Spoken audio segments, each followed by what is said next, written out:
Семена традиција, а воедно и хоби. Бранислав Стефановски Алда Бижа од својата 13-та година се занимава со пчеларство.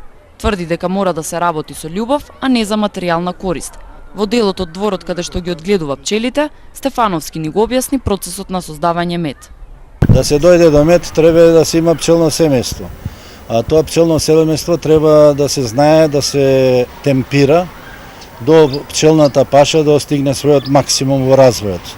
Значи во бројна состојба, да биде бројно, да има младо саќе и млади пчели, затоа што на младото саќе пчелите се покрупни се вадат и тие можат да носат мед. Ако е старо саќето, излегуваат помали пчели, тие и носат многу помалу мед и тогаш не можете да очекувате воопшто никакви приходи.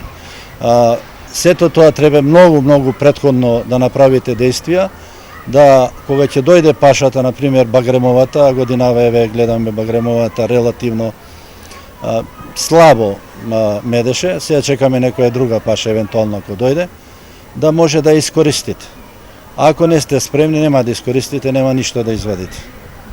Значи процесот е многу долг и комплициран, не е така едноставно да се чуваат пчели.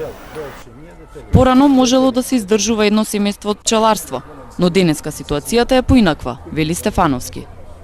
Цената према стандардот е мала, макар што реална цена е 300 денари за наши услови, но приходите се многу мали. Некаде од 99-та година наваму драстично се опаднати приходите. Придобивката од пчелите е многу мала. Ако порано можеше да се тогаш со помалу за пчелни семејства можеше една куќа да се гледа. А сега со дупло повеќе пчелни семејства може само да биде као хоби, некоја дополна на домашниот буџет евентуално. И благодарение на субвенциите што ги дава држава што почна, луѓето држат се уште пчели. Кога не би биле тие субвенции, се сомневам дека бројот на пчелните семејства би се одржал во Македонија, би паднал драстично, сигурно повеќе од 50%. Во Македонија најголем дел од пчеларите одгледуваат пчелни семејства како хоби. Во нив се вбројува и Бранислав Стефановски, кој има вкупно 90 сандаци со пчели. Иако е многу значајна гранка во земјоделството, со пчеларството на овие простори најмногу се занимаваат оние кои ја негуваат повеќе вековната семена традиција.